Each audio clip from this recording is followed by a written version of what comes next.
I've been living a double life for years. My GF accidentally texted me, meant to send it to a friend. He has no idea I have another boyfriend in the city. A minute later, she followed up. Sorry. My phone got hacked. I didn't argue. Just said I believed her. For Valentine's Day, I booked us a romantic dinner at her favorite restaurant. The same one her other boyfriend was at with his wife. When she saw them across the room, her face went pale. She begged we leave, but I had other plans. Some people say ignorance is bliss. I say knowledge is power, especially when you're the only one who knows that. You know, Megan and I had been together for 3 years. We met at a friend's wedding, started dating a month later and settled into what I thought was a solid relationship. Not perfect. She traveled frequently for her consulting job, often spending 3 to 4 days a week in the city, about 2 hours from our suburb. But we made it work, or so I believed.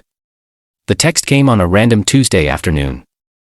I was at my desk reviewing some code when my phone lit up with a message from Megan. I've been living a double life for years. He has no idea I have another boyfriend in the city. Sometimes I almost slip up and mention Robert, but Alex is too trusting to notice anything. I stared at the screen, blood rushing in my ears. Alex, that's me. Robert was someone I'd never heard of. Before I could even process this, another text arrived. Sorry. My phone got hacked. Ignore that weird message. Someone's playing a prank. Right. Because hackers regularly send specific texts about affairs using people's real names and accurate relationship details. My first instinct was confrontation. Demand answers, scream, throw things, but something stopped me. A cold calculating voice in my head said, verify first, plan carefully, don't show your hand.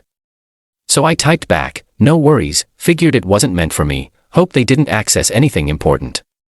Her relief was almost palpable in her response. Thanks for understanding. These hackers are getting crazy. I'll change my passwords. That night when she called from her hotel in the city, I acted completely normal. Asked about her day, told her about mine, said I missed her. The entire time, I was opening a new document on my laptop, creating a timeline of her travel patterns over the past year. The next morning, I began my investigation, not with jealous rage or desperate stalking, but with methodical precision. First step, verify Robert existed. I had never checked Megan's phone or social media before, trusted her completely. Now I logged into our shared laptop where her Facebook remained logged in. No Robert immediately visible in her friends. But in her message requests, multiple conversations with a Bobby Walker. Conversations that started innocently then progressed to plans, hotel rooms, inside jokes. Can't wait for Tuesday. Alex leaves for his conference and we have 3 days. Missing you. Just 2 more days until Alex goes to his mom's for the weekend. Got us reservations at Aspen for Valentine's. We deserve something special. Aspen, an upscale restaurant downtown, her supposed favorite that we'd never actually visited together because it was too expensive for regular dates. I took screenshots, then checked her Instagram. More evidence.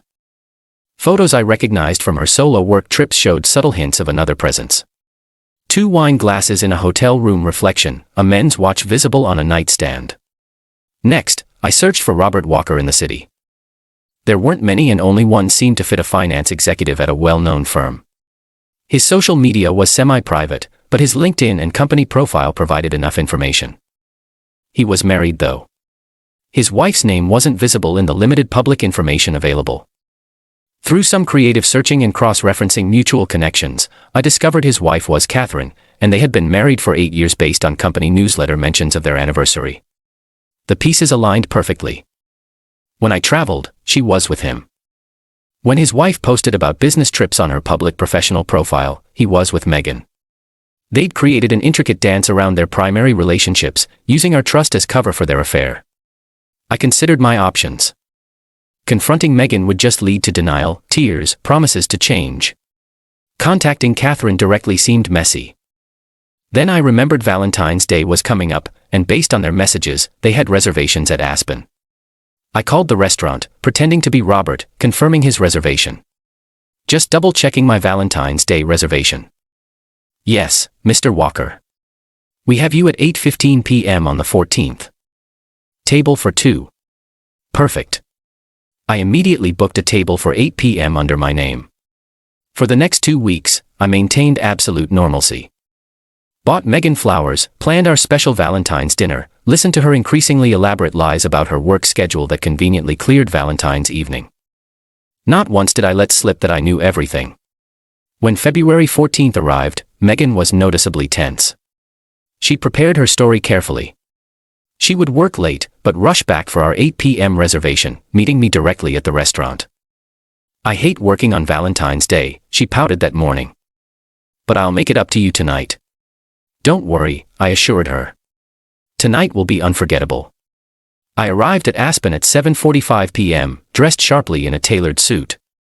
I requested a table with a clear view of the entrance, and explained to the host that I was planning a surprise for my girlfriend. I didn't elaborate on the nature of the surprise, just slipped him an extra $50 to ensure we'd be seated at my preferred table. At 8:10, a couple was led to a table across the dining room. A man matching Robert's LinkedIn photo and a woman I presumed was Catherine. They were seated at an angle where they wouldn't immediately notice our table, but would be clearly visible to anyone sitting where Megan would be. At 8:15, Megan arrived looking stunning in a red dress I'd never seen before.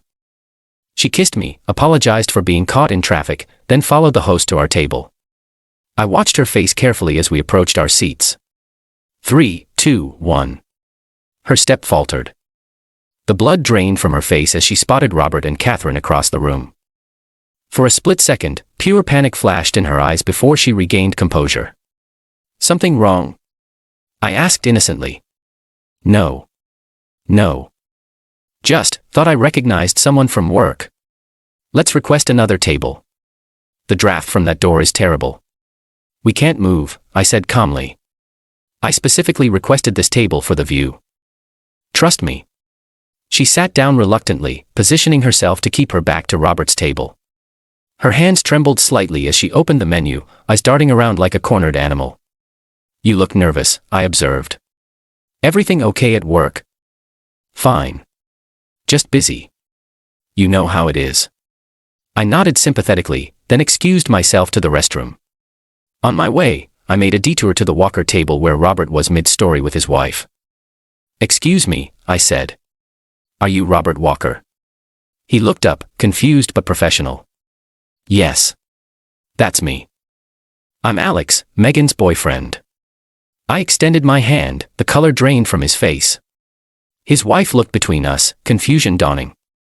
I think we should talk, I said. All of us. Catherine's eyes narrowed. All of us. Yes. My girlfriend, Robert's girlfriend, is sitting right over there. I pointed to our table where Megan was anxiously checking her phone.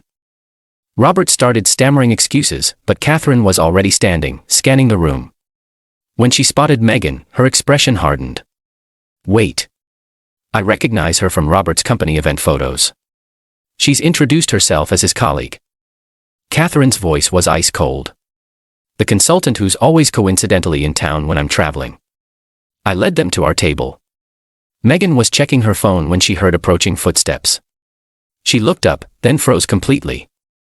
A statue of betrayal caught in the spotlight. Robert. She whispered. Catherine. What surprise, I said, taking my seat. I thought we should all have dinner together since we're practically family at this point. Our server appeared professional, but clearly sensing the tension. Shall I bring 2 more place settings? That would be perfect. I replied. And maybe some champagne. We're having a reunion of sorts. What followed was the most excruciating, captivating dinner of my life. Catherine, bless her, recovered quickly from the shock and transformed into an interrogator that would make federal agents envious. So how long? She demanded. Neither Megan nor Robert answered. Fine. I'll ask Alex, how long have they been sleeping together? Based on my research, at least a year, possibly longer, I supplied. Though, there are gaps in my intelligence. Megan found her voice. Alex, please. We need to talk privately. This isn't what it looks like. I finished because it looks like you've been lying to my face for years while building a relationship with a married man. It looks like you've been using my trust to facilitate your affair. It looks like you two have been playing us for fools. Robert finally spoke. We can discuss this like adults. There's no need to make a scene. There's no scene. I said, just 4 adults having dinner, though I should mention that I've taken the liberty of ordering champagne. We are celebrating after all. Celebrating what? Catherine asked darkly. The end of lies, the beginning of clarity. The champagne arrived. I raised my glass. To truth, however ugly, however painful, it sets us free. Megan tried once more. Alex, just let me explain. The text wasn't meant for me. Right. Your phone was hacked. Which is it, Megan? Because both can't be true. She stared at her plate, defeated. Catherine turned to her husband. And you, 8 years of marriage thrown away for what? Hotel room rendezvous and secret dinners. Robert looked genuinely pained. Cat, it just happened. I was going to end it. When? Catherine and I asked simultaneously. The dinner continued in this vein for almost an hour. Other diners pretended not to watch the drama unfolding. The staff maintained heroic professionalism. By dessert, everything was in the open. The timeline of their affair, the elaborate lies they'd constructed, the future they tentatively planned together. Finally, I signaled for the bill. I've already taken care of our portion. I told the server, handing him my credit card. They can handle theirs separately. Megan grabbed my arm as I stood up. Please, we can work through this. I made a terrible mistake. A mistake is forgetting an anniversary or buying the wrong gift, I said quietly. This was a deliberate choice you made every day for years. I turned to Catherine. It was a pleasure meeting you despite the circumstances. She nodded, a new resolve in her eyes. Likewise, thank you for your directness. I walked out alone, leaving the 3 of them to sort out their own endings. In the parking lot, I took my first full breath in weeks. It tasted like freedom. Megan came by our apartment the next day, tears streaming down her face. She alternated between begging forgiveness and accusing me of deliberately humiliating her. She tried calling repeatedly that night after I asked her to leave, sending dozens of texts oscillating between apologies and anger. I didn't block her number, wanted to preserve every message as evidence of her instability, but I stopped responding after telling her clearly, I need you to move your things out by next weekend. She moved out the following Saturday. Her mother helping her pack while shooting me daggers. I stayed silent, documenting everything in case she tried to claim I'd mistreated her during the breakup. I heard through our mutual friend Claire that Robert and Catherine were in counseling, attempting to salvage their marriage. Not my circus, not my monkeys. 6 months later, I received a letter from Megan in the mail. No return address, but her handwriting was unmistakable. I read it carefully, absorbing her explanations, justifications, and pleas for closure. Then I filed it away without responding. Some chapters don't need an epilogue. People say living well is the best revenge. I say the best revenge is whatever liberates you from lies. Whether that's a quiet exit or a public reckoning. I chose the option that made the truth undeniable, that prevented further manipulation, that closed the door so firmly it could never be reopened. Some might call it petty or theatrical. I call it necessary clarity. Sometimes the only way out of deception is through the brightest spotlight you can find. Update 10 months later. Since many asked for an update, here's where things stand. Life has normalized in ways I wouldn't have thought possible. The night of that Valentine's dinner, I've moved to a new place closer to my office, reconnected with friends who got sidelined during my relationship with Megan, even started dating again cautiously. The most unexpected development came 3 months ago when Catherine reached out through Claire, our mutual friend. We met for coffee, strictly platonic, as she and Robert were in the final stages of their divorce despite his efforts at reconciliation. She wanted to thank me for my approach to exposing the affair. Most people would have just told me privately or confronted them separately. She said, your method left no room for them to manipulate the narrative. She's since become a casual friend. We meet occasionally to compare notes on recovery and moving forward. There's something uniquely bonding about surviving the same betrayal. As for the main players, Robert was apparently demoted at work after the scandal affected a client relationship. Catherine had more social connections in their industry than he'd calculated. Actions, consequences. Megan, according to Claire, moved to the city permanently. She's been telling people she ended things with me because I was controlling. When someone mentions her hacked text message, Claire made sure that screenshot circulated. That narrative crumbles quickly. The restaurant Aspen has become something of an inside joke among my friends. One of them made me a custom gift card to the place for my birthday with drama not included printed on it. For those asking if I regret the public confrontation, not for a second. Private confrontations allow liars to continue lying. Public ones force reality to the surface. Could I have handled it differently? Sure. Would it have been as effective? Doubtful. Some readers suggested I should have just walked away quietly, that the elaborate setup was unnecessary. To them I say, 3 years of my life were stolen through systematic deception. My exit needed to be definitive enough to prevent any possibility of her manipulating me further. The most valuable lesson from all this: trust your instincts, verify your suspicions, and when it's time to act, do so with absolute clarity of purpose. Emotional reactions give manipulators leverage. Strategic responses leave them powerless. I've been asked if I have trust issues now. Of course I do, but I'm working on distinguishing between healthy skepticism and paralyzing suspicion. The former protects you. The latter prevents you from living. For those in similar situations wondering what would this guy do, I don't recommend my exact approach unless you're absolutely certain of the facts and emotionally prepared for the fallout. But I do recommend refusing to let someone who betrayed you control the narrative of how things end.